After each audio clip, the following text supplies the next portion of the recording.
The early morning sun cast long shadows across Manhattan's steel and glass canyons as Serafina Morrow hurried through the bustling streets, her vanilla latte warming her hands against the crisp autumn air. Her heels clicked rhythmically against the sidewalk, a steady beat that matched the endless to-do list cycling through her mind. Another precisely planned day at Hale Enterprises was about to begin. "Morning, Ms. Morrow," called out Ricardo, the security guard, as she swept through the gleaming lobby of the towering skyscraper. His friendly greeting earned him a warm smile, one of the few genuine expressions she allowed herself during business hours. The elevator whispered up to the 52nd floor, and Serafina used those precious moments to check her reflection in the polished doors. Her honey-brown eyes scrutinized every detail. Navy blazer perfectly pressed, shoulder-length chestnut, hair smoothed into a neat low bun, minimal makeup enhancing her natural features. Everything designed to be efficient, professional, and above all unremarkable. The doors opened to reveal the epicenter of her carefully constructed world. Glass walls and sleek modernist furniture stretched before her, all leading to the corner office where Daxton Hale would arrive in exactly 27 minutes. She moved swiftly to her desk, fingers automatically reaching for the mother-of-pearl ring that hung on a delicate chain around her neck, a nervous habit she'd developed since her mother's passing 3 years ago. "You're earlier than usual," came a familiar voice, making Serafina jump slightly. Jasmine Carter leaned against the doorframe of the break room, her bold geometric print dress and natural curls a stark contrast to Serafina's intentionally subdued appearance. "Let me guess, quarterly reports?" "Board meeting prep," Serafina replied, already pulling up multiple screens on her computer. "Dax, Mr. Hale needs everything perfect for the shareholders." Jazz rolled her eyes, sauntering over to perch on the edge of Serafina's desk. "Girl, you've been his executive assistant for 3 years. When are you going to start calling him Dax like everyone else does?" "When hell freezes over," Serafina muttered, earning a laugh from her friend. "Professional boundaries matter." "Jazz, what matters is that you're hiding behind those boundaries," Jazz countered, lowering her voice as other employees began filtering into the office. "You're brilliant, Sarah. You graduated summa cum laude from Cornell, and yet you act like you're invisible." Serafina's fingers tightened around her coffee cup. "I'm not hiding. I'm being strategic." "Strategic about what? Blending into the wallpaper?" Before Serafina could respond, the atmosphere in the office shifted perceptibly. She didn't need to look up to know that Daxton Hale had arrived early. The sudden straightening of spines and hushing of voices told her everything. Her body tensed instinctively as his presence filled the space, that distinctive Tom Ford Oud, wood scent preceding him. "Ms. Carter," his cool voice cut through the morning quiet. "I wasn't aware the fashion column had relocated to the executive floor." Jazz stood smoothly, unfazed by his frosty tone. "Just spreading some morning cheer. Mr. Hale, we could use more of it around here." She shot Serafina a meaningful look before sashaying toward the elevator. Serafina kept her eyes fixed on her screen, but she could feel Daxton's gaze lingering. At 6'2", he cut an imposing figure in his charcoal Tom Ford suit, his steel blue eyes sharp as winter frost. Every aspect of his appearance spoke of precision and control, from his perfectly trimmed dark hair to his imported Italian shoes. "Ms. Morrow." His voice was carefully modulated, neither warm nor cold. "The board meeting materials?" "Complete and uploaded to your tablet, sir. I've included the latest market projections and highlighted the potential areas of concern in the Asian markets." She finally looked up, meeting his eyes with professional detachment. "Your morning coffee is on your desk. Black, no sugar. Would you like me to brief you on today's schedule now, or after you've reviewed the reports?" Something flickered in his expression, so brief she might have imagined it. "Now, please." He moved toward his office, expecting her to follow. Serafina gathered her tablet and stood, smoothing her skirt with practiced precision. As she followed him into the corner office, sunlight streamed through the floor-to-ceiling windows, illuminating Manhattan's skyline beyond. This was their morning ritual, as familiar as breathing. She would stand near his desk, tablet in hand, while he settled into his leather chair, and together they would orchestrate another day in the life of one of New York's most powerful men. But today felt different. As she began reciting his schedule, she noticed his attention wasn't on the tablet in front of him. It was on her. She could feel it like a physical touch, making her skin prickle with awareness. "The charity gala," he interrupted suddenly. "It's next Friday?" "Yes, sir, I've already declined the invitation on your behalf as you indicated last month." Daxton was silent for a long moment, his fingers drumming once on his desk, a rare display of uncertainty from a man known for his unwavering decisiveness. "Reverse it." Serafina's fingers froze over her tablet. "Sir?" "Accept the invitation." He turned to look out at the city, his profile sharp against the morning light. "For two." Her heart stuttered in her chest. "I'll contact your usual event coordinator for a companion." "No." He turned back to her, his blue-gray eyes intent. "You'll accompany me." The world seemed to tilt on its axis. Serafina's fingers instinctively found her mother's ring, touching it like a talisman. "Mr. Hale, I don't think... Do you have other plans that evening, Ms. Morrow?" "No, but..." Then it settled. His tone bore the same finality he used in board meetings when closing million-dollar deals. "You've arranged every major event for this company for 3 years. It's time you attended one." He paused, something softening almost imperceptibly in his expression. "Unless you're uncomfortable with the idea?" Serafina stood perfectly still, her mind racing. This was dangerous territory. She'd spent 3 years carefully cultivating her role as the invisible woman, the perfectly efficient assistant who anticipated needs before they arose and solved problems before they developed. Attending the gala would mean stepping into the light, becoming visible. "Not uncomfortable, sir," she heard herself say. "Just surprised." "Good." He turned back to his computer, effectively dismissing her. "That will be all, Ms. Morrow." She walked back to her desk on autopilot, her heart thundering in her chest. As she sank into her chair, her phone buzzed with a text from Jazz. "Girl, what just happened in there? You look like you've seen a ghost." Serafina stared at the message, then at the closed door of Daxton's office. After 3 years of carefully maintained distance, of professional boundaries and practiced invisibility, everything was about to change, and she wasn't sure if she was ready for it. The news spread through Hale Enterprises like wildfire. By lunchtime, Serafina could feel the weight of curious stares and hushed conversations following her every movement. The executive floor, usually a model of corporate efficiency, had transformed into a hotbed of speculation and sideways glances. She maintained her composure, responding to emails and coordinating meetings with her usual precision, but her mother's ring felt heavier than ever against her collarbone. The simple piece of jewelry had been her anchor through countless difficult moments: college interviews, her first day at Hale Enterprises, her mother's funeral. Now, her fingers reached for it unconsciously as she overheard snippets of conversation near the break room. Always knew she was playing the long game.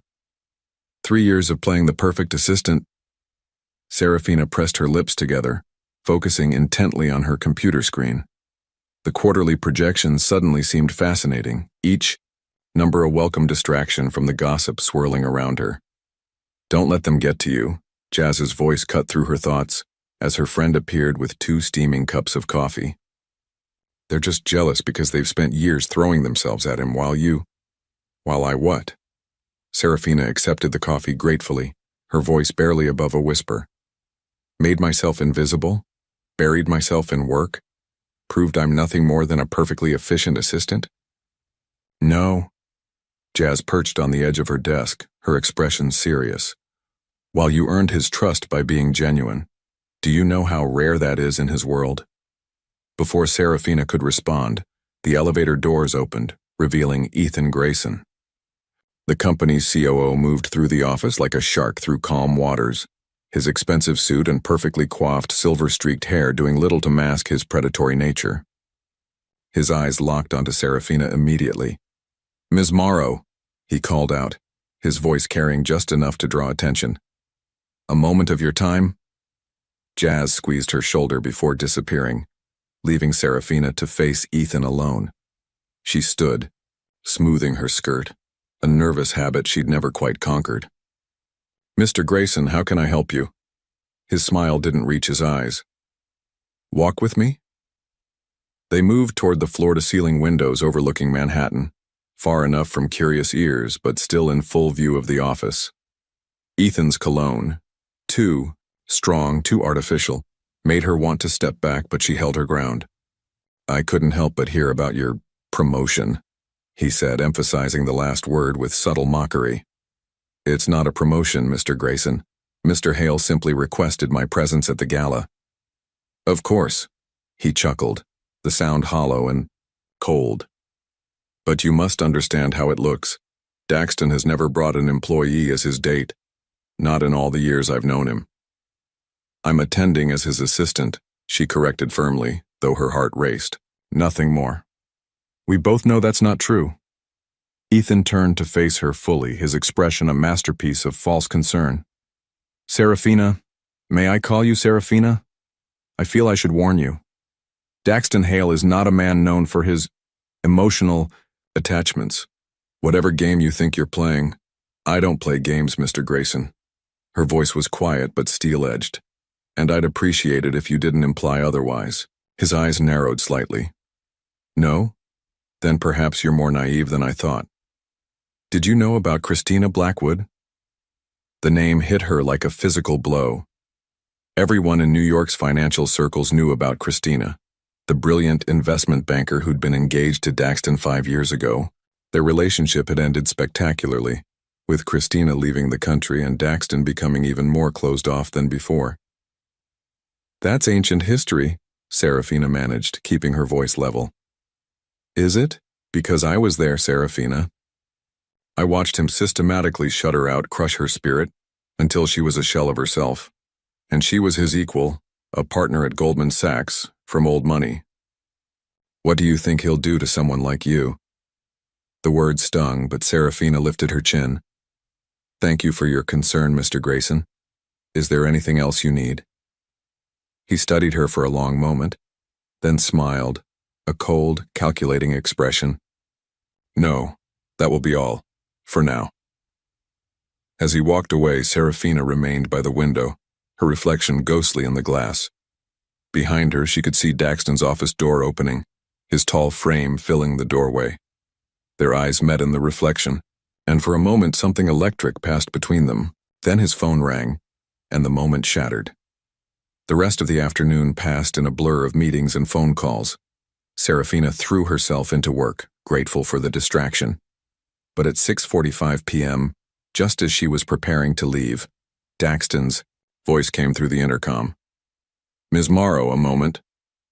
She gathered her tablet and entered his office, finding him standing by the window where she'd talked with Ethan earlier.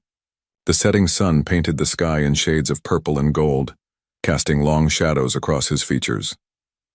"Close the door, please." She did, her pulse quickening despite her best efforts to remain calm. "I couldn't help but notice your conversation with Ethan this morning," he said without preamble, still facing the window. "It was nothing important, sir." "Wasn't it?" He turned then, his blue-gray eyes intense. "Ethan Grayson doesn't waste time on unimportant conversations." Serafina hesitated, then decided on honesty. "He was concerned about my attending the gala with you." "Concerned?" Daxton's jaw tightened. "Or threatening?" "I can handle Mr. Grayson," she assured him, though her fingers found her mother's ring again. "I know you can." His voice softened almost imperceptibly. "You've handled everything I've thrown at you for 3 years without flinching. But this is different, isn't it?" She met his gaze steadily. "How so?"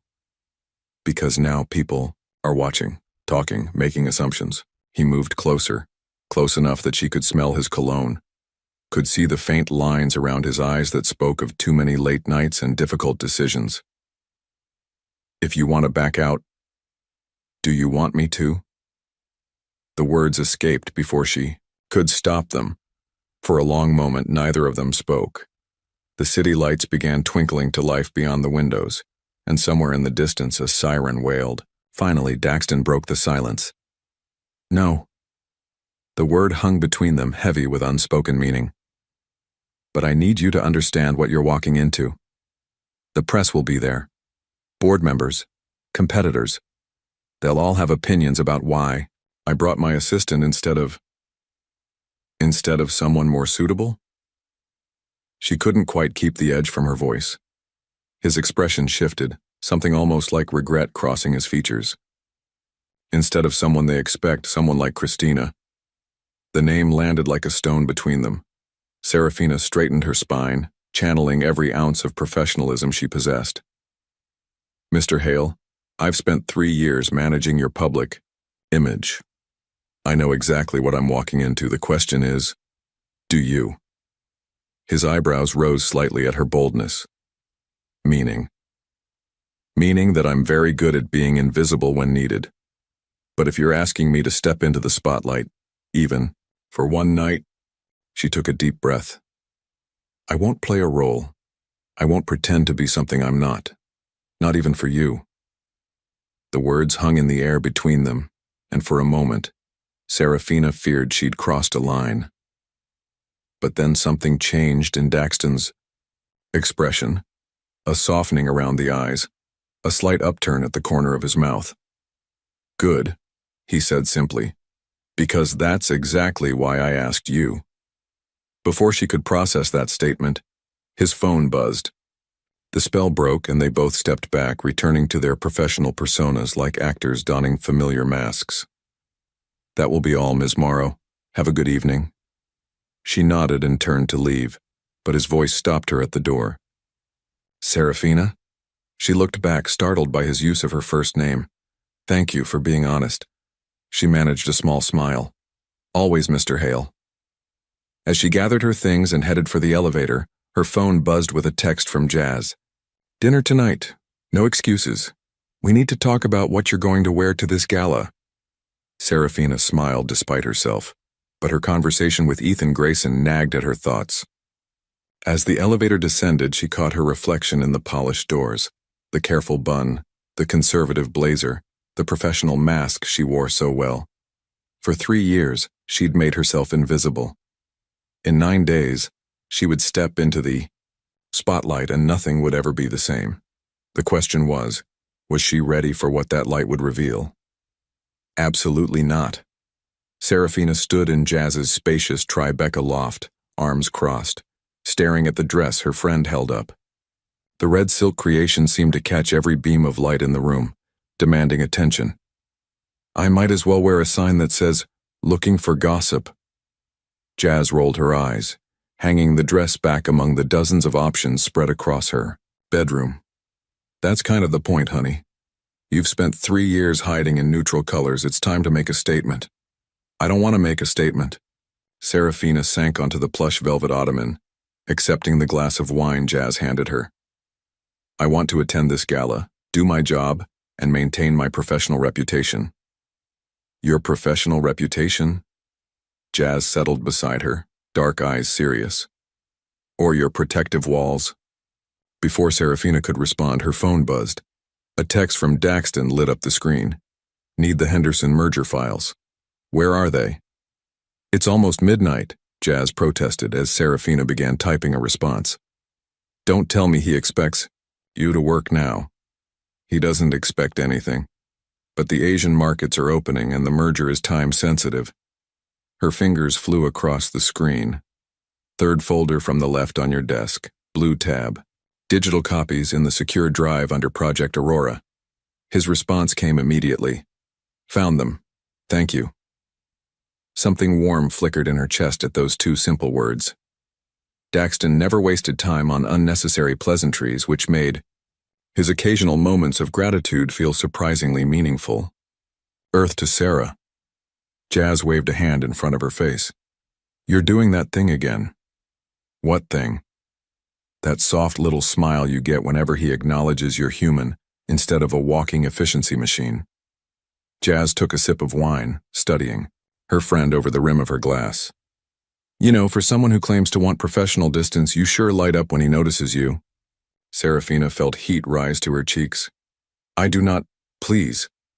Jazz stood, moving to rifle through another rack of dresses. I've watched you both for 3 years. The way he tracks your movement across the office. The way you anticipate his needs before he even realizes them. It's like some elaborate dance where neither of you admits there's music playing. You're romanticizing a perfectly normal working relationship. Am I? Jazz pulled out another dress, this one a deep midnight blue that seemed to shimmer with hidden depths. Then why did he really ask you to this gala? The question hit, too close to the doubts that had been plaguing Serafina all week. Because I'm efficient, safe. I won't embarrass him or create complications. Bullshit. Jazz held up the blue dress. Daxton Hale doesn't do anything without calculating every angle. He could have hired a professional escort, taken some socialite, or gone alone like he usually does. Instead, he chose you. The question is, are you ready to understand why? Serafina stood, running her fingers over the smooth fabric of the dress. It reminded her of the way the sky looked from Daxton's office just before dawn, when she'd occasionally find him there early, standing by the window with a contemplative expression she never saw during business hours. Try it on, Jazz urged, softly. In the privacy of Jazz's massive walk-in closet, Serafina slipped into the dress, the silk draped perfectly, highlighting curves she usually kept hidden under conservative business wear. The neckline was elegant rather than revealing, but the back dipped low enough to make her breath catch. Oh my God. Jazz appeared, in the doorway, hands clasped to her chest. Sarah, you're stunning. Serafina turned to the full-length mirror, hardly recognizing herself. The dress transformed her usual quiet beauty into something luminous. Her mother's ring, resting against her collarbone, seemed to catch the same mysterious light as the fabric. I can't wear this, she whispered, but her protest lacked conviction.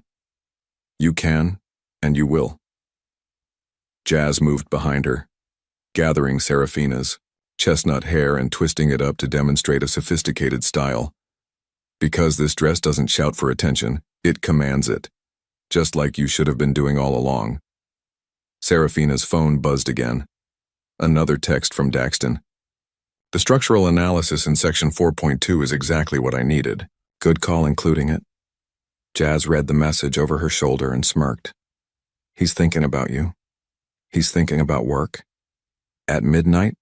Honey, men like Daxton Hale don't text their assistants at midnight about work unless work isn't really what they're thinking about.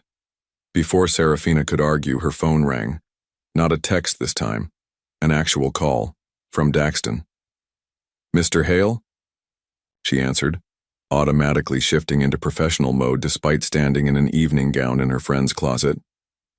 Ms. Morrow. His voice was lower than usual, with an edge she couldn't quite identify. I apologize for the late hour. Is everything all right with the merger documents? The documents are fine. He paused, and she could hear the faint clink of ice in a glass. I'm calling about tomorrow's schedule. Jazz raised an eyebrow, mouthing, Schedule? Really? Of course, Serafina replied smoothly, ignoring her friend's theatrical eye roll. What do you need? Clear my lunch. I'd like you to join me at La Grenouille to discuss the gala arrangements. Her heart skipped. La Grenouille was one of the most exclusive restaurants in Manhattan, hardly the place for a business lunch with an assistant. Sir, I can brief you on the arrangements here in the office. Serafina. The use of her first name, combined with that low tone, made her skin tingle. Have lunch with me. It wasn't quite a request, but it wasn't quite a command either. It hung somewhere in between, like so many things between them lately. Yes, she heard herself say. What time? I'll have a car pick you up at 12:30. After they hung up, Jazz practically bounced with excitement. A private lunch at La Grenouille? Girl, that's not a business meeting. That's a date. It's not a date. Serafina sank onto the closet's velvet bench, suddenly overwhelmed. He probably wants to make sure I won't embarrass him at the gala. Right. Because the woman who's managed his entire life flawlessly for 3 years suddenly needs coaching on proper fork usage. Jazz sat beside her, taking her hands. Sarah, honey, look at me. What are you really afraid of? Serafina stared. At their joined hands, her voice barely above a whisper. Falling. Falling how? Just falling. Into this. Into him. Into everything I've spent 3 years trying not to feel. She touched her mother's ring, drawing strength from it. I know what happens to women who fall for Daxton Hale. I've seen the aftermath. Christina was just the most public example. But you're not Christina.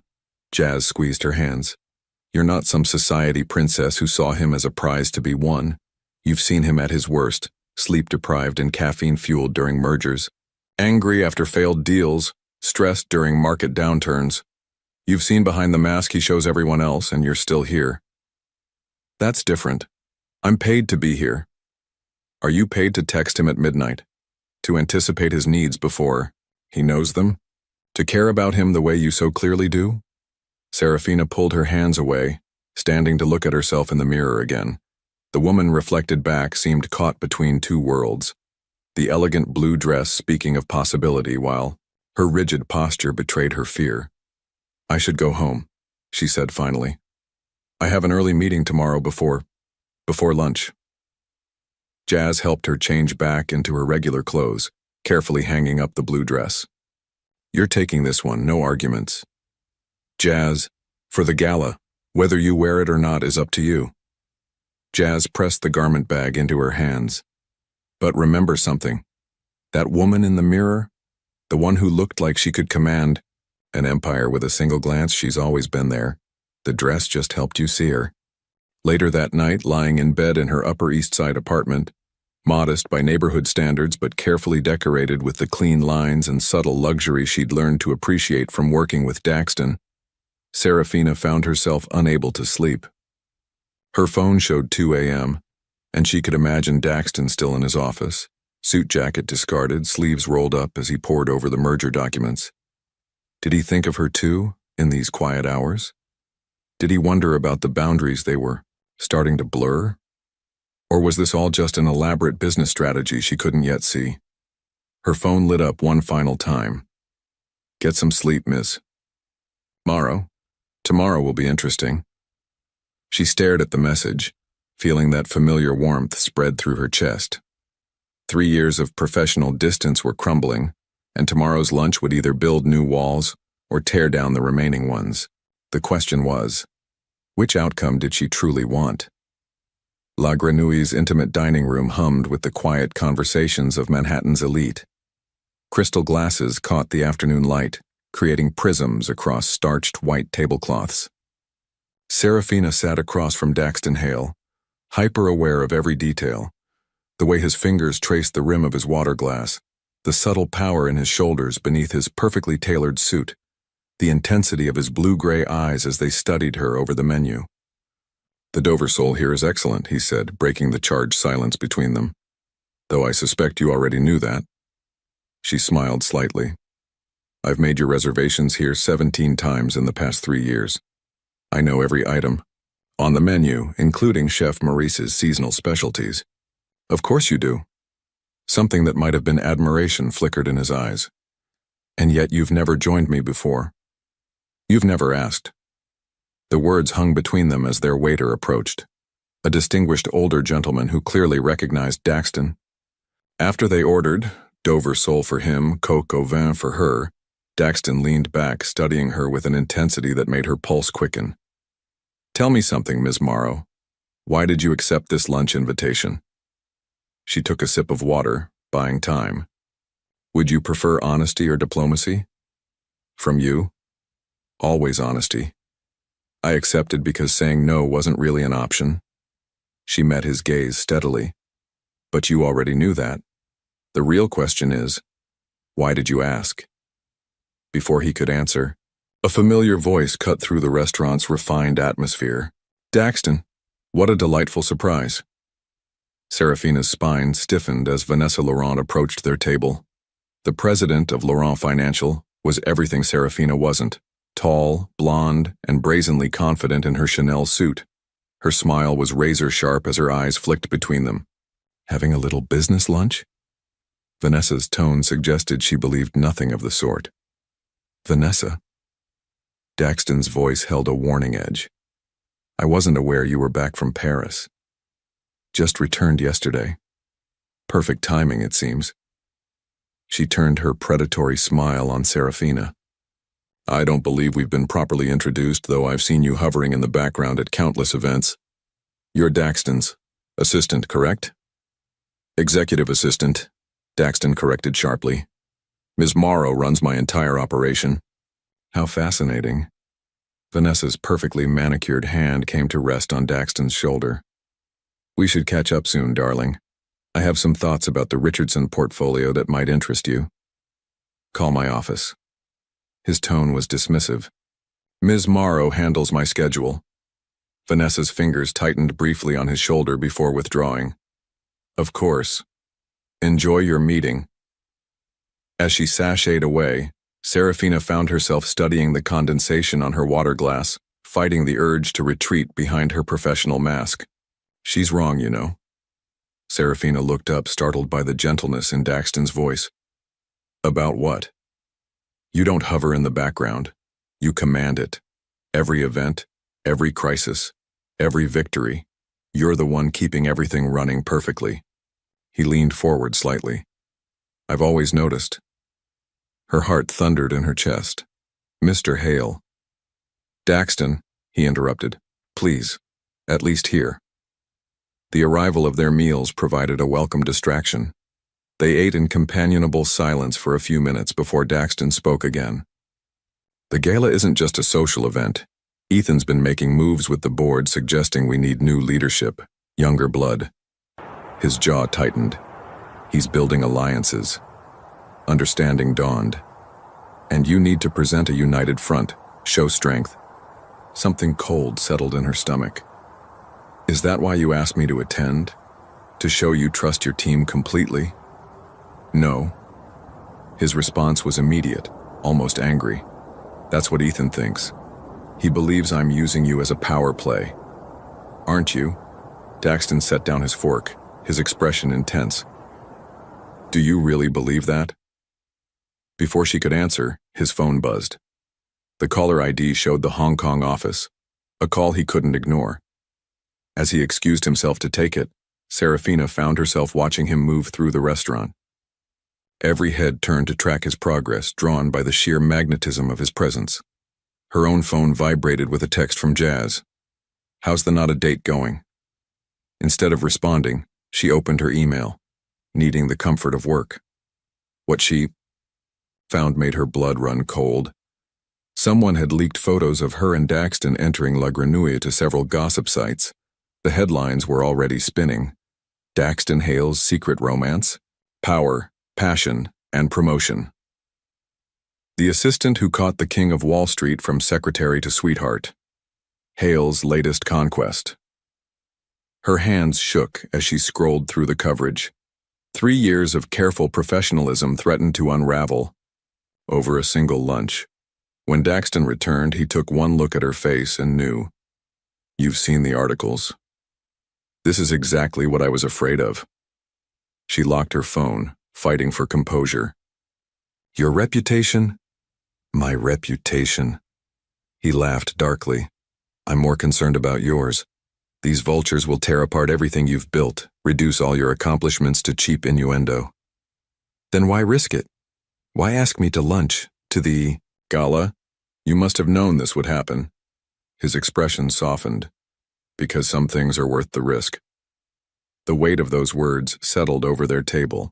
In the golden afternoon light, Serafina could see past his usual masks.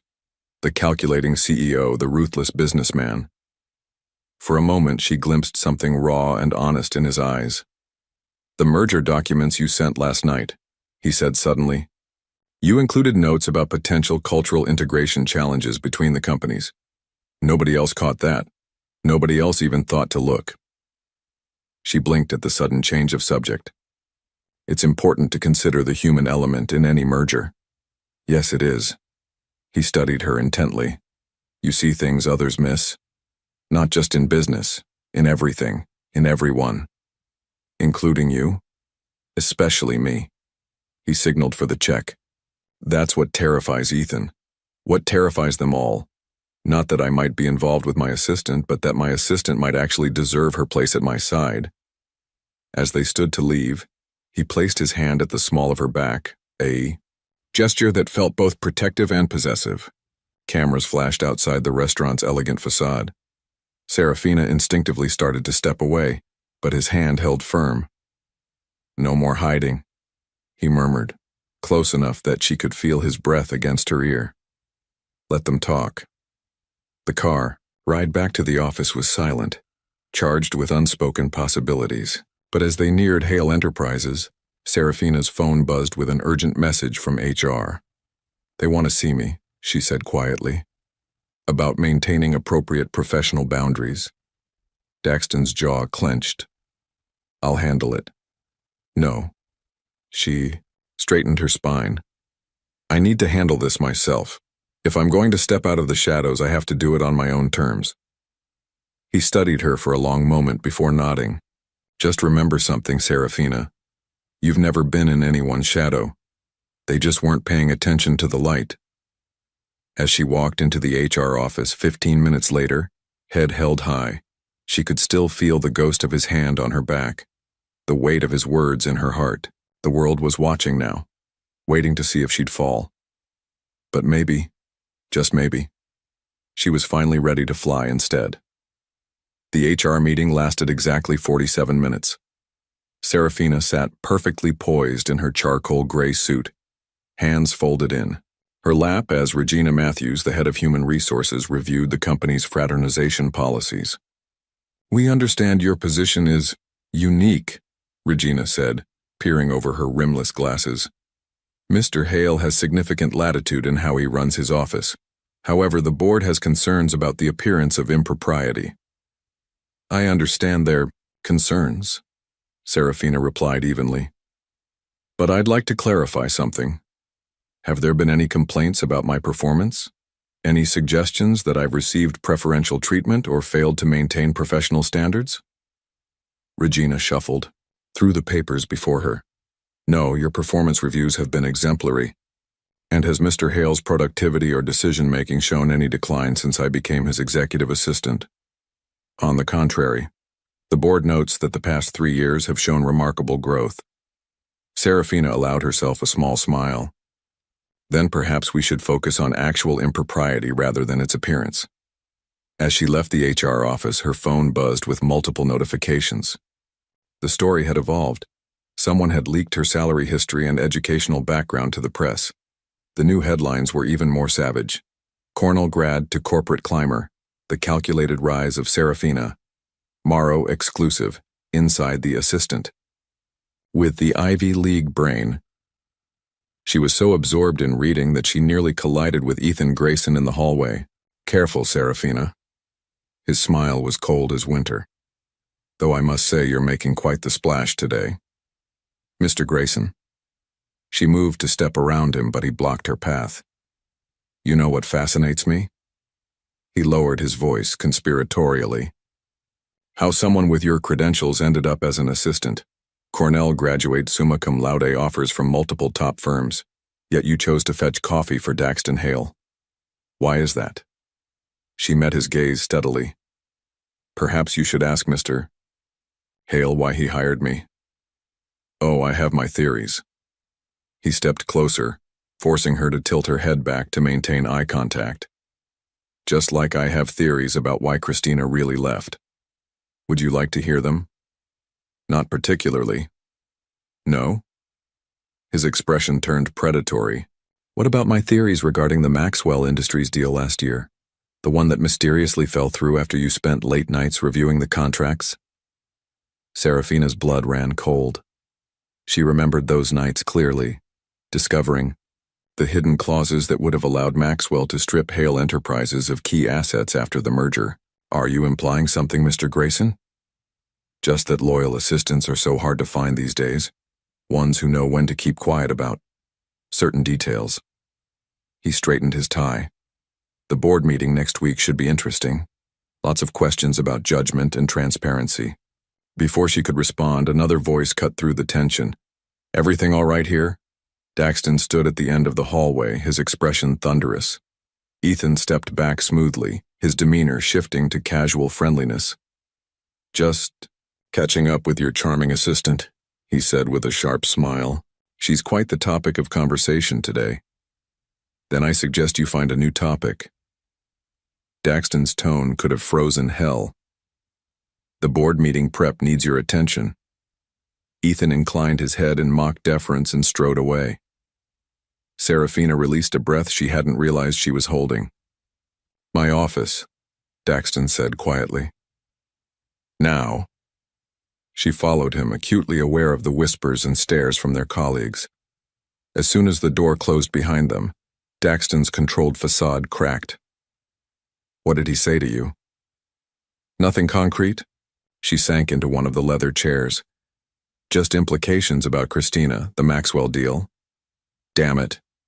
Daxton ran a hand through his hair, a rare display of frustration. "He's making his move sooner than I expected." "The board meeting?" "He's planning to challenge my leadership." Daxton's laugh was bitter. "And now he'll use my relationship with you as evidence of poor judgment." Her heart skipped at the word relationship. "We don't have, don't we?" He turned to face her, his eyes intense. 3 years of early mornings and late nights. 3 years of finishing each other's sentences and communicating without words. 3 years of trust that goes far beyond employee and employer. She touched her mother's ring, seeking its familiar comfort. "That's different." "Is it?" He moved closer, his presence filling her senses. "Then why does everyone see what we've been trying so hard to ignore?" Before she could answer, his private line rang, the one reserved for family emergencies. The color drained from his face as he answered. "When?" His voice was taut. "I'll be right there."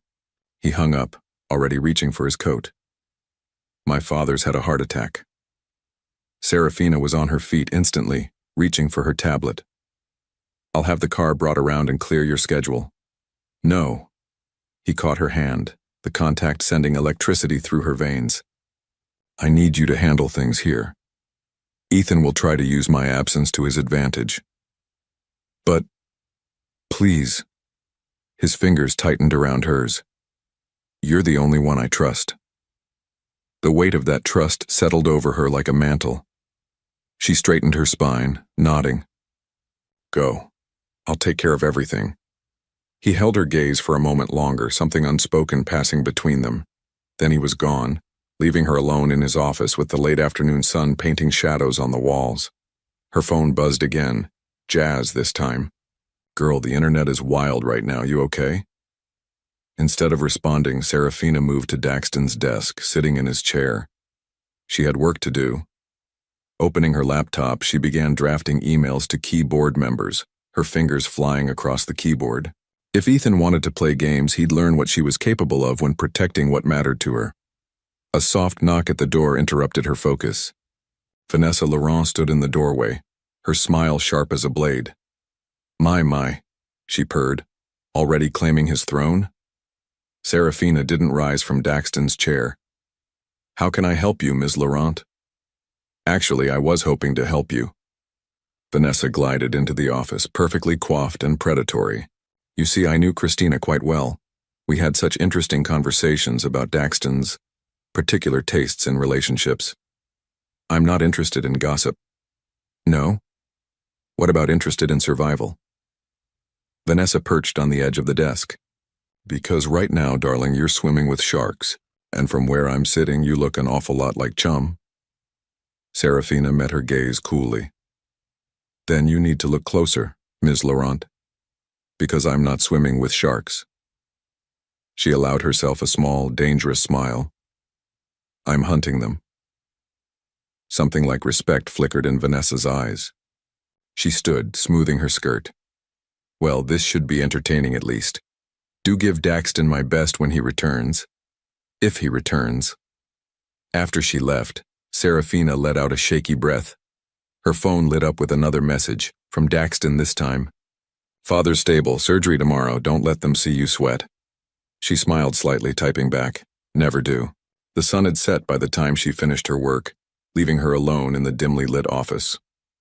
On Daxton's desk, she spotted a small note in his distinctive handwriting. Coordinates, followed by 8 p.m. tomorrow. Her heart raced as she Googled the location. It was a private helipad, the one she knew he used for emergency business trips. But this didn't feel like business. It felt like a choice. As she gathered her things to leave, she caught her reflection in the window. The woman, staring back, wasn't the invisible assistant anymore. She was someone who sat in Daxton Hale's chair, fought his battles, and maybe, just maybe, held his heart. The question was, what would she do with that power? The helicopter's blades cut through the twilight sky, creating a rhythmic pulse that matched Serafina's racing heart. She stood at the edge of the helipad, her hair whipping around her face as she watched the sleek black aircraft descend. The Manhattan skyline sparkled behind her, a constellation of artificial stars against the deepening night. Daxton emerged. From the helicopter, his suit slightly rumpled, tie loosened, a rare sight of imperfection that made him seem startlingly human. His eyes found her immediately, something raw and vulnerable in his expression. You came, he said as he reached her, his voice barely audible over the dying whir of the blades. Of course I came. She studied his face, noting the exhaustion in his eyes. How's your father? Stable. Stubborn. A ghost of a smile touched his lips. He asked about you. That surprised her. Me? His exact words were, that assistant of yours, the one who actually makes you behave like a human being, she's still keeping you in line? The tension in his shoulders eased slightly as he spoke, and Serafina found herself relaxing in response. This was familiar territory, the way they balanced each other even in crisis. The board meeting's been moved to Thursday, she said, falling into their usual rhythm. I've briefed the key members about your father's condition and… Serafina. He stepped closer, close enough that she could smell his cologne mixed with hospital antiseptic. I didn't ask you here to discuss work. Her pulse quickened. Then why did you? Instead of answering, he moved to the helipad's edge, looking out over the city. Did you know this is where I came the night Christina left? Just stood here for hours, watching the city move below, wondering how someone could know every detail of your life and still not really know you at all. She joined him at the railing, careful to maintain a small distance. Is that what happened? She didn't know you? She knew the version of me I thought I had to be. The ruthless CEO, the calculated risk-taker, the man who never let emotion cloud his judgment. He turned to face her. But you've seen every version. The 3 a.m. crisis calls, the victory celebrations, the moments when everything falls apart. You've seen me at my worst and my best. It's my job to see you, she said softly. No. His voice was fierce. Your job is to manage my schedule, coordinate meetings, handle correspondence. Your job isn't to remember how I take my coffee when I'm stressed versus when I'm celebrating. It isn't to play that classical playlist you pretend not to curate, specifically for late nights at the office. It isn't to leave sticky notes with terrible puns on merger documents because you know they make me smile. Her breath caught. She hadn't realized he'd noticed those small details. When my father was being wheeled into surgery, he continued, do you know what he said to me? He said, don't be an idiot like I was. Don't let pride cost you the people who matter. He reached out, his fingers brushing her mother's ring where it rested against her collarbone. You touch this when you're nervous, when you're thinking about her, when you need strength. You noticed that? I notice everything about you. His hand moved to cup her cheek. I think I always have. The moment stretched between them, electric with possibility. But Serafina forced herself to step back, her mind racing with the complications. The board meeting, she said. Ethan's challenge. The press. Your father's condition. This isn't the time for what? Truth? His laugh was soft but determined. I've spent 3 years watching you build walls to protect yourself. 3 years respecting those walls because I thought that's what you needed. But now? Now what's different? Now I know what it feels like to almost lose everything. To sit in a hospital waiting room and realize that all the power, all the control I've built my life around, it means nothing compared to the people who matter. He stepped closer again, erasing the distance she'd put between them. You matter, Serafina. The city lights blurred in her vision. Daxton. The night I hired you, he continued, you were the only candidate who challenged me. Everyone else promised to anticipate my needs, but you? You looked me in the eye and said you'd tell me what I needed to hear, not what I wanted to hear. That's when I knew. Knew what? That you were dangerous. His smile was soft but genuine. Because you saw through every defense, every mask, every carefully constructed wall. And instead of using that knowledge for advantage like Christina, like Vanessa, you used it to make me better. A warm breeze swirled around them, carrying the faint sounds of the city below. Serafina's heart thundered in her chest as Daxton reached into his pocket and pulled out a small, worn photograph. My father gave me this today. It's from my first day as CEO. He handed it to her. Look at my expression. She studied the photo. Young Daxton stood behind his desk, impeccable in his suit, but his eyes. You look terrified, she whispered. I was, but I couldn't show it. Couldn't let anyone see the cracks in the armor. He took the photo back, his fingers brushing hers. Until you. You didn't just see the cracks, you helped me understand that they're what make us human. And now? Her voice was barely audible. What do you want now? Now? He smiled, and it transformed his entire face. Now I want to take you flying. She blinked. What? He gestured to the helicopter. Manhattan at night from above. No walls, no masks, no pretending. Just us, seeing things from a new perspective. He held out his hand. Trust me? Serafina looked at his offered hand, feeling the weight of the moment. Everything would change if she took it. The careful boundaries she'd built, the professional distance she'd maintained, all of it would shift into something new, something terrifying and exhilarating. Her fingers found her mother's ring one last time, drawing strength from its familiar touch. Then, with a deep breath, she placed her hand in his. Always have, she said. His smile was like sunrise breaking through clouds. As he led her to the helicopter, she caught their reflection in its polished surface, no longer CEO and assistant, but two people on the verge of something extraordinary. The city spread out below them as they rose into the night sky, a tapestry of lights and possibilities. And if Daxton's hand stayed entwined with hers throughout the flight, well, some boundaries were meant to be crossed. Some walls were meant to fall. The morning headlines hit like a thunderbolt. Hale Enterprises in crisis. CEO's father hospitalized as leadership challenge looms exclusive. Board members question. Daxton Hale's judgment amid personal scandal sources reveal. The assistant who brought down a dynasty.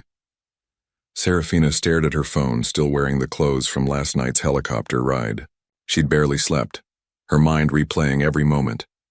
The way Daxton's hand felt in hers. The breathtaking view of Manhattan at night. Their quiet conversation above the clouds.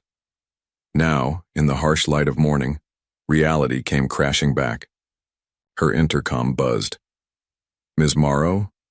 Ricardo's voice was unusually tense. Mr. Grayson is here to see you. Says it's urgent. She straightened her blazer, squaring her shoulders. Send him up. Ethan strode into her office like he owned it, dropping a thick folder on her desk. Quite the evening you had. The helipad at Pier 6 provides such a romantic view, doesn't it? Her blood ran cold, but she kept her expression neutral. What do you want, Mr. Grayson? To offer you a choice. He opened the folder, spreading out photographs, surveillance shots from the helipad, financial documents, old emails. The board meeting is tomorrow. Daxton's father is in critical condition. The timing couldn't be better for a change in leadership. And you think these will help you achieve that? These? He smiled coldly. These are just the opening act. The real show is what's in here. He tapped a sealed envelope. Proof that you helped Daxton hide significant losses during the Maxwell deal. Altered documents, covered tracks. All very clever, but very illegal. That's not what happened. No? He raised an eyebrow. The board won't care about the truth. They'll see what I want them to see. A CEO compromised by his relationship with his assistant, making dangerous decisions, hiding information, unless what? Unless you help me. He leaned forward. Testify against him at tomorrow's board meeting. Confirm that he's been emotionally unstable, making risky choices. Do that, and I'll make sure you're protected. Promoted even. Senior VP of Operations has a nice ring to it, doesn't it? Serafina stood slowly, her voice deadly quiet. Get out. Think carefully, Serafina. This isn't just about your career anymore. It's about prison time, financial ruin, complete destruction of everything you've both built. He placed a business card on her desk. You have until midnight to decide. After he left, Serafina sank back into her chair, her hands shaking. Her phone buzzed with a text from Daxton. Morning update from the hospital. He's stable. Missing you. Those two simple words, missing you, made her heart twist. Before she could respond, Jazz burst into her office. Tell me you've seen the news. Her friend's face was grave. It's bad, Sarah. Really bad. How bad? Jazz pulled up a video on her phone. Vanessa Laurent sat in a TV studio, perfectly composed, as she spoke. I've known Daxton for years. The pressure of running the company combined with his father's health crisis. Well, let's just say his judgment hasn't been what it used to be. The board is rightfully concerned. They're moving against him from all sides, Jazz said softly. And you're caught in the crossfire. Serafina touched her mother's ring, mind racing. I need your help. Anything. The gala is tonight. I need you to get me ready. Not as an assistant stepping into the spotlight, but as someone who belongs there. Someone who can fight back. Jazz's eyes lit up. Now that's what I'm talking about. But first, she gestured to Serafina's wrinkled clothes. Want to tell me about that helicopter ride? For the first time that morning, Serafina smiled. It was perfect. He was perfect, which makes what I have to do now even harder. What do you mean? Before she could answer, her phone rang. Daxton's private line. Sir? I thought we were past sir. His voice was warm, despite the exhaustion she could hear in it. The doctors want to keep him another night for observation. I need you to represent me at the gala. Daxton, I trust you, he cut in, more than anyone. Whatever Ethan's planning, whatever games they're playing, you're the only one I trust to handle it. The weight of those words settled over her like a cloak. I won't let you down. After they hung up, she turned to Jazz. I need you to help me get into the company's secure server. What? Jazz's eyes widened. Sarah, that's illegal? Yes, but so is what Ethan's doing. She pulled out her laptop. The Maxwell deal wasn't just about hidden losses. It was about preventing a hostile takeover that would have destroyed thousands of jobs. We did what we had to do to protect people. And now? Now I'm going to protect Daxton. She met her friend's gaze. Will you help me? Jazz studied her for a long moment before nodding, always. But first, she picked up the garment bag she'd brought. Let's get you ready for war. Hours later, Serafina stood in front of her mirror, barely recognizing herself. The midnight blue dress from their shopping trip now seemed like armor, its subtle shimmer catching the light like steel. Her chestnut hair was swept up in an elegant twist, her makeup flawless but fierce. "You look like a queen," Jazz said softly. "Now go show them what a queen can do." As her car approached the gala venue, Serafina's phone lit up with a final text from Daxton. "The photo of my first day as CEO? I keep it to remind me of who I was, but when I'm with you, I remember who I want to be. Be careful tonight. Trust no one." She touched her mother's ring, drawing strength from it one last time. Then she stepped out of the car into a storm of camera flashes, her head held high. The game wasn't over. It was just beginning, and this time she wasn't playing by anyone else's rules. The Metropolitan Museum's Great Hall glittered with New York's financial elite. Crystal chandeliers cast golden light over evening gowns, and tuxedos champagne flowed freely, and the air buzzed with barely concealed tension. As Serafina moved through the crowd, she felt the weight of every stare, heard the whispers that followed in her wake. "Did you see who just arrived?" "Daxton Hale's assistant, while his father's in the hospital." Heard the board. "Is furious, quite." She kept her chin high, channeling every ounce of confidence she'd learned from watching Daxton command rooms like this. Her midnight blue dress caught the light with each step, and her mother's ring rested against her collarbone like a talisman. Well, well. Vanessa Laurent materialized beside her, resplendent in crimson. "Flying solo tonight? How brave." "Ms. Laurent." Serafina's smile was polite but arctic. "Lovely interview this morning, though you might want a fact-check next time. The Asian market numbers you quoted were off by quite a margin." Vanessa's perfect smile faltered slightly. "Perhaps we should discuss those numbers privately. I'm sure we could find some mutual understanding." "The only thing I understand," Serafina replied softly, "is that you're betting on the wrong horse." Before Vanessa could respond, Regina Matthews from HR approached, looking uncomfortable in her formal wear. "Ms. Morrow, the board members are asking for you. They're in the private gallery." Serafina nodded, her pulse quickening. This was it. The moment everything would change.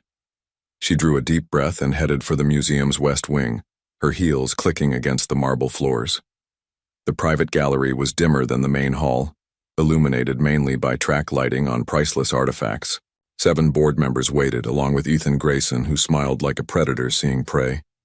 Ms. Morrow, William Chen, the board's senior member, gestured to a chair. "Please join us." She remained standing. "I prefer to stand, thank you." "As you wish." Chen's expression was unreadable. "We've been discussing the situation at Hale Enterprises. Mr. Grayson has brought some concerning information to our attention." "Has he?"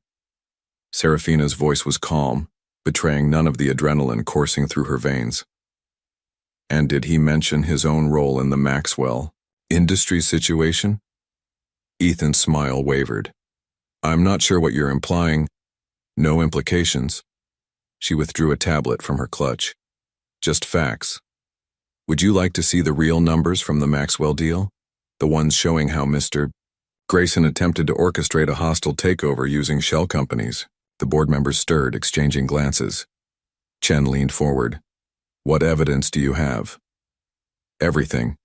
She activated the tablet's display, projecting documents onto the gallery's wall. Financial transfers, shell company structures, communications, with Maxwell's board. Mr. Grayson wasn't trying to save Hale Enterprises. He was trying to strip it for parts. "These documents are fake," Ethan snapped, but sweat beaded on his forehead. "Are they? The SEC might disagree." She turned to the board. "We didn't hide losses during the Maxwell deal. We prevented a corporate raider from destroying thousands of jobs. Everything we did was to protect this company and its people." "We?" Chen's eyebrow rose.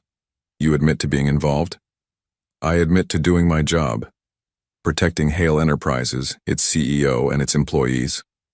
She straightened her spine. "And I'd do it again." The gallery doors opened, and Vanessa Laurent swept in. "Don't believe a word she says. She's just trying to save her lover's position." "Actually," A new voice cut through the tension. She's trying to save all of your positions. Serafina's heart stopped. Daxton stood in the doorway, his presence commanding even in slightly rumpled evening wear. He must have come straight from the hospital. "This is a private meeting," Ethan began, but Daxton cut him off. "In my company's name, using my company's resources, discussing my company's future." He moved to stand beside Serafina. "I think that makes it my meeting." "Your father," Chen started, "is awake and furious that he's missing the drama." Daxton's lips twitched. "He specifically told me to, and I quote, 'Stop being an idiot, and go get your girl before she has to save the whole damn company by herself.'" A ripple of surprised laughter went through the board members. Even Chen's stern expression softened slightly. "The Maxwell deal," Ethan tried one last time. "The hidden documents were necessary to prevent you from destroying everything my family built." Daxton's voice turned to steel. "Did you really think we wouldn't find out? That Ms. Morrow wouldn't discover your paper trail?" "She's just an assistant," Vanessa sneered. "No." Daxton's hand found Serafina's, entwining their fingers. "She's the reason this company has thrived for the past 3 years. The reason I've become a better leader, a better man." He turned to the board. "If you want my resignation, you can have it. But know that you'll lose her too, and she's the best asset this company has." Silence fell over the gallery. Chen looked between them, then at the damning evidence still projected on the wall. Finally, he stood. "Mr. Grace and Ms. Laurent, I believe your invitations to this gala have just been revoked." His smile was razor sharp. "And the board will expect your formal resignations on our desks first thing Monday morning." As security quietly escorted Ethan and Vanessa out, the other board members filed out of the gallery, leaving Serafina alone with Daxton. His hand was still wrapped around hers, warm and solid and real. "Your father?" she asked softly. "Recovering, ornery, demanding to meet you properly." He turned to face her, his free hand coming up to touch her cheek. "You look stunning, by the way, like something out of a dream. A good dream or a nightmare?" She tried to joke, but her voice trembled slightly. "The best kind." His thumb brushed her lower lip. "The kind I never want to wake up from." "Daxton," she took a shaky breath. "The press, the rumors, your reputation. Let them talk." He smiled, and it transformed his entire face. "I'm tired of hiding how I feel about you. Tired of pretending you're just my assistant when you're the most remarkable woman I've ever known." From the main hall, the orchestra began playing a waltz. The sound drifted into the gallery, soft and romantic. "Dance with me," he murmured. "Here? Now?" "Right here. Right now." His eyes sparkled with something she'd never seen before. Pure, unbridled joy. No more boardrooms, no more pretense, just us. As he pulled her into his arms, spinning her gently to the distant music, Serafina felt the last of her walls crumble. They moved together in the dim gallery, surrounded by ancient artifacts and modern victory, and everything else fell away. "I love you," he whispered against her hair. "I think I have since the day you walked into my office and told me my time management skills were atrocious." She laughed softly, tears pricking her eyes. "They were atrocious. They still are. That's why I need you." He pulled back just enough to meet her gaze. "In every way possible." Instead of answering, she raised up on her toes and kissed him. It was gentle at first, then deeper. 3 years of unspoken feelings pouring out in a single moment. When they finally parted, both slightly breathless, she smiled. "Your schedule tomorrow is clear until noon," she murmured. "I took the liberty of rearranging it." His laugh echoed through the gallery. "Efficient as always, Ms. Morrow." "Always." "Mr. Hale." She nestled closer as they continued to sway to the music. "Always." The morning sun streamed through the floor-to-ceiling windows of Mount Sinai Hospital's VIP suite. where Lawrence Hale sat propped up against crisp white pillows, looking remarkably commanding despite his hospital gown. His steel-gray hair and sharp features mirrored his son's, though laughter lines around his eyes hinted at a warmer nature. "So," he said, fixing Serafina with an appraising look, "you're the woman who's been running my company for the past 3 years." "Father," Daxton warned from his position by the window, but there was no heat in his tone. "What? It's true." Lawrence's eyes twinkled. "Did you really think I believed you suddenly developed organizational skills? Started remembering birthdays? Finally learned how to handle the press without looking like you'd rather be wrestling alligators?" Serafina felt her lips twitch. "To be fair, sir, he has gotten better at the press. Only because you write my talking points," Daxton muttered, "and thank God for that." Lawrence reached for the water glass beside his bed. Serafina moved to help him, but he waved her off. "I'm not dead yet, young lady. Just needed a tune-up." He took a sip, then fixed his son with a pointed look. "Though I might have died of old age waiting for you to admit your feelings for this." Color rose in Daxton's cheeks, a sight so rare that Serafina had to stifle a laugh.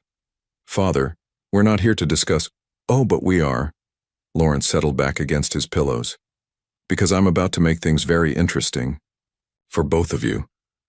Something in his tone made Serafina straighten in her chair. After the events at the gala, after the long night of press statements and damage control, she'd thought the drama was finally over. Clearly, she'd underestimated the elder Hale. "I'm retiring," Lawrence announced. "For real this time. No advisory, position, no emeritus status. Just me, my fishing boat, and maybe that little villa in Tuscany I've had my eye on." "You hate fishing," Daxton pointed out. "Details." Lawrence waved his hand dismissively. "The point is, the company needs new blood, young blood. People who understand that business isn't just about profit margins and market shares, it's about people." His gaze settled on Serafina. "People like you, my dear." Her heart skipped. "Sir? I'm recommending to the board that you be appointed as Chief Operations Officer." He held up a hand as both Serafina and Daxton started to speak. "Not because you're dating my son, though it's about damn time, but because you've essentially been doing the job anyway. Might as well get the title and salary to match." "The board," Serafina began, but Lawrence cut her off. "Already agreed, unanimously. After that little show you put on at the gala, exposing Ethan's schemes, they'd be idiots not to see your value." He smiled, softer now. "Besides, every great leader needs a partner who challenges them, someone who makes them better." His eyes drifted to a photo on his bedside table, a beautiful woman with Daxton's blue-gray eyes gone too soon. "I should know." Silence fell over the room, heavy with memory and meaning. Serafina felt Daxton move behind her chair, his hand coming to rest on her shoulder. The gesture was both protective and possessive, sending warmth through her entire body. "There will be talk," she said finally. "People will say I slept my way to the top. Let them talk." Lawrence's voice was steel. "Success makes people uncomfortable, especially when it comes from someone they underestimated. But you know what the best revenge is?" "What's that?" "Being damn good at your job." He winked. "Which you already are." A knock at the door interrupted them. Jazz poked her head in, looking uncharacteristically nervous. "Sorry to interrupt, but the press is gathering downstairs. They want statements about the leadership changes." Serafina stood, smoothing her skirt, a habit that now made Daxton smile every time he noticed it. "I'll handle it." "We'll handle it," he corrected, taking her hand. "Together." As they headed for the door, Lawrence called out, "Oh, and Serafina?" She turned back. "Yes, sir?" "That ring you wear, your mother's?" At her nod, he continued, "Keep it close. But remember, there's room on those fingers for new memories, too." He shot his son a meaningful look that made Daxton cough suddenly. In the elevator, heading down to face the press, Serafina felt Daxton's eyes on her. "What?" "Nothing." But he was smiling. "Just thinking about how far we've come from that first interview." You mean when I told you your time management was horrible and your coffee habit was concerning? And I hired you on the spot because you were the first person brave enough to tell me the truth. His thumb traced circles on her palm. Still are. The elevator doors opened to reveal a lobby full of reporters and flashing cameras. Daxton squeezed her hand. Ready? She touched her mother's ring once more, then straightened her spine. Always. They stepped out together, facing the camera's glare. But this time Serafina didn't try to fade into the background. This time, she stood proudly at Daxton's side, where she had always belonged. Mr. Hale, is it true about the leadership changes? Ms. Morrow, how do you respond to accusations of favoritism? What about the rumors of impropriety? Daxton started to step forward, but Serafina beat him to it. Her voice rang clear and confident through the lobby. Hale Enterprises is entering a new era, she began, feeling Daxton's proud gaze on her, one where merit outweighs politics, where innovation trumps tradition, and where the only impropriety would be failing to recognize talent regardless of its source. She felt Daxton's hand slip around her waist, a public declaration that made the cameras flash faster. But for once, she didn't mind the attention. She had earned this moment, not through manipulation or schemes, but through years of hard work, integrity, and unwavering dedication. As the questions continued, she caught their reflection in the lobby's marble walls, no longer the invisible assistant and the untouchable CEO, but partners in every sense of the word. Equal, strong, together. And if some of the society photographers noticed the way Daxton's hand kept drifting to his pocket, where a small velvet box had been burning a hole for the past week, well, that was tomorrow's headline. 6 months later, Serafina stood in Daxton's, their office, watching the sun rise over Manhattan. The city was just waking up, streetlights giving way to dawn's gentle glow. Her reflection in the window showed a woman transformed, still elegant and professional in her tailored suit, but with a confidence that radiated from within. Thackle. Street Journal lay open on the desk behind her, its headline making her smile. Hale Enterprises posts record profits under new leadership team. Dynamic duo revolutionizes corporate culture while maintaining market dominance. Still reading your own press? Daxton's voice came from the doorway, warm with amusement, just making sure they spelled everything correctly.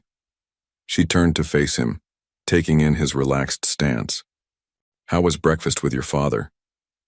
Enlightening. He moved to join her at the window, wrapping his arms around her waist from behind. He's planning to extend his stay in Tuscany. Says he's met someone. Really? She leaned back against his chest. Good for him.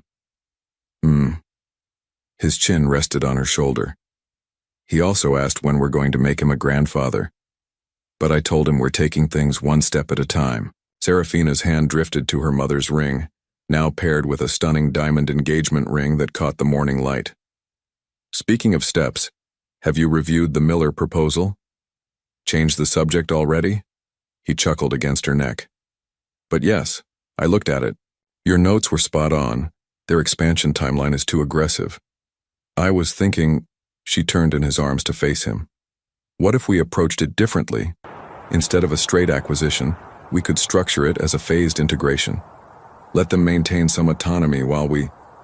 His kiss cut off her words, soft and sweet and familiar. I love when you talk business strategy, he murmured against her lips. Mr. Hale, she said primly, though her eyes sparkled. This is highly unprofessional behavior. Is it, Mrs. Almost Hale? His smile was boyish. Should I call HR? They're still recovering from planning our engagement party.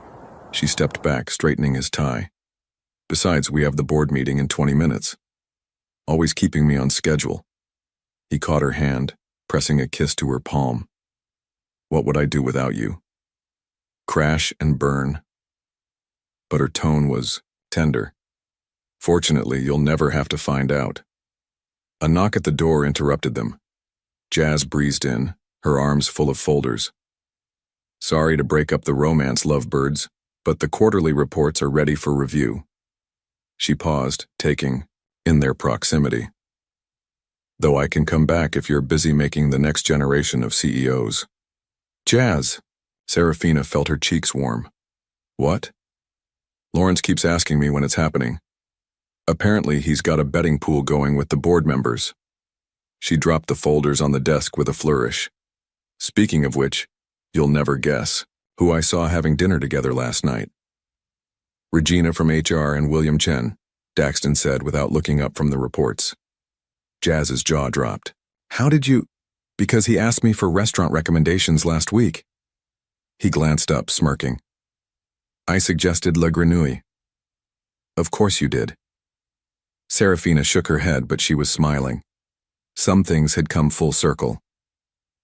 The intercom buzzed. Ms. Morrow. It was Ricardo, his voice warm with familiarity. The board members are arriving. Thank you, Ricardo. She gathered her tablet and notes, then caught her reflection one last time in the window. The morning sun painted Manhattan in shades of possibility, just as it had that first day 3 years ago when she'd walked into Hale Enterprises terrified but determined. Shall we? Daxton held out his hand.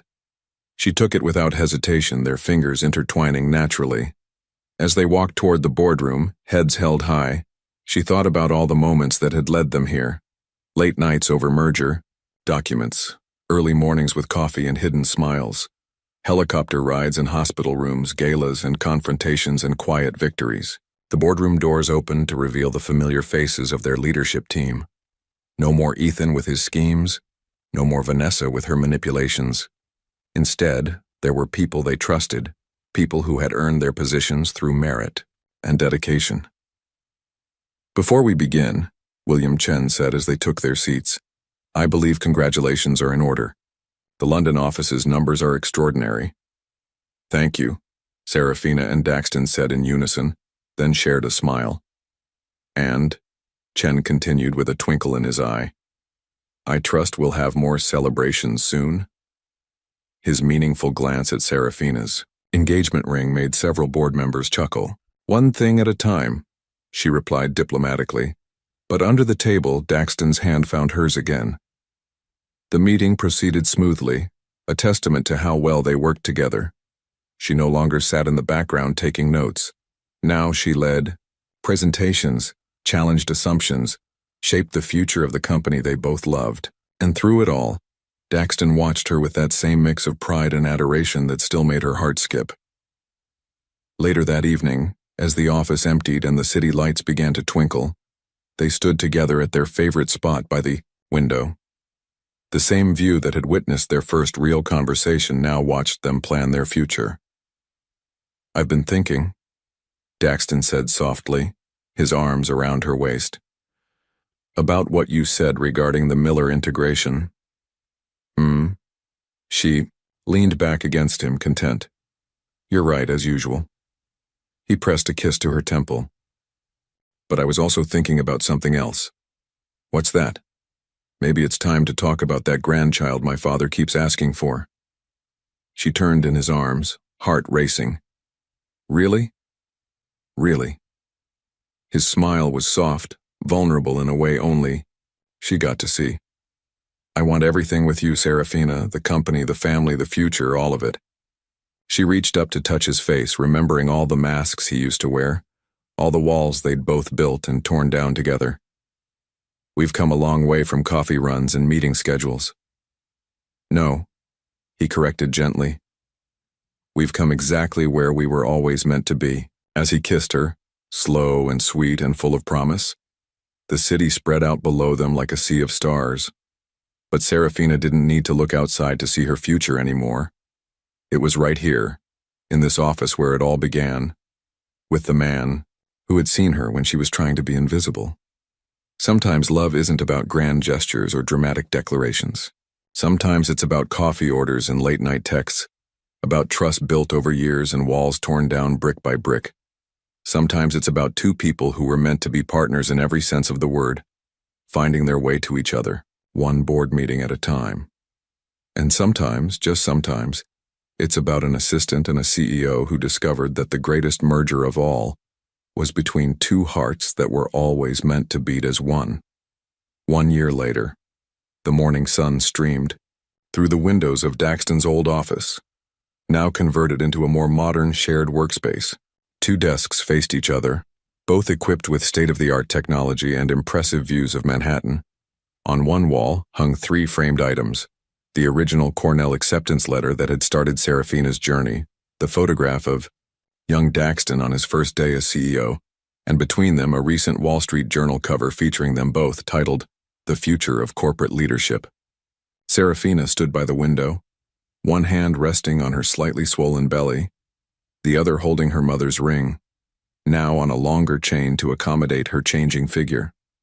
Behind her, Daxton's arms wrapped around her waist, his hands joining, hers over their growing miracle. "She's kicking again," he murmured against her ear. "She knows her father's voice." Serafina smiled, leaning back against him. "Just like she knows when you're reviewing quarterly reports, that's when she's most active. Already a business prodigy." His chuckle vibrated through her, though her grandmother might have other ideas. He was referring to Lawrence's new wife, Isabella, a vivacious Italian artist who had brought unexpected joy and color to the elder Hale's life. Their small, intimate wedding in Tuscany 3 months ago had been a celebration of second chances and new beginnings. The sound of heels clicking on marble announced Jazz's arrival.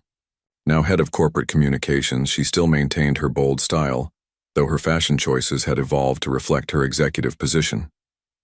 "The car's ready," she announced, then smiled at the sight of them. "Though if you keep being this adorable, the photographers won't need to try very hard." Today marked the official opening of the Morrow Hale Foundation, their joint venture dedicated to providing educational opportunities to underprivileged students. The press would be there, eager to capture the power couple in action. But for once, neither of them minded the attention. "Ready?" Daxton asked, helping Serafina into her elegant maternity blazer, custom-made naturally. She touched her mother's ring one last time, then squared her shoulders. "Always." As they walked toward the elevator, hand in hand, Ricardo called out from his security desk, "Good luck today, Mr. and Mrs. Hale." Serafina smiled, remembering all the mornings he'd greeted her simply as Ms. Morrow. How far they'd all come. In the car, Daxton pulled out his phone, showing her a text from his father. "Tell my granddaughter that Nonna Isabella is already planning her first trip to Florence. Poor child won't know what hit her." "Your father's happier than I've ever seen him," Serafina observed. "We all are." Daxton squeezed her hand. "Though I still maintain you fell in love with me for my coffee order. Vanilla latte in crisis, black during victories." She laughed. "More like I fell in love with the man who noticed everything but couldn't see what was right in front of him." "I saw you," he corrected softly. "I just needed to become worthy of you." As the car moved through Manhattan's busy streets, Serafina thought about the journey that had brought them here. From invisible assistant to powerful COO, from lonely CEO to loving husband, they had transformed not just themselves, but the very nature of corporate leadership. Their story had become something of a legend in business circles. The assistant who rose through the ranks not through manipulation or schemes, but through genuine talent and integrity. The CEO who learned that true power comes not from control, but from partnership. Together, they had rewritten the rules of success. But more than that, they had written their own love story. One of quiet moments and profound understanding, of challenges faced together and victories shared. Their daughter would grow up knowing that love doesn't diminish power, it enhances it. The car slowed to a stop outside the Foundation's new building. Camera flashes were already visible through the tinted windows. "One last thing," Daxton said, reaching into his pocket. He pulled out a small velvet box similar to but smaller than her engagement ring box. Inside was a delicate charm for her necklace, a tiny helicopter. "For remembering where we started," he explained as she blinked back tears. Serafina touched the charm where it now hung alongside her mother's ring, the past and the future, perfectly balanced. "Let's go change some lives," she said. Together, They stepped out into the bright New York morning, ready to face whatever came next. Because that's what true partners do. They face the future hand in hand, stronger together than they ever were apart. And somewhere, high above Manhattan's gleaming towers, the morning sun sparkled off the windows of their office, the place where an invisible assistant and a lonely CEO had found not just success, but the kind of love that transforms, uplifts, and endures. Some might call it a fairy tale, they called it destiny. Serafina transformed herself from an assistant who struggled to be invisible into a powerful and confident COO. At some point in your life, have you felt like her in the beginning, trying not to attract attention, even though you knew your potential? What made you finally decide to shine? Or are you still on this journey of self-discovery? Your participation in the channel is very important. Please leave your opinion in the comments. Thank you very much for watching to the end.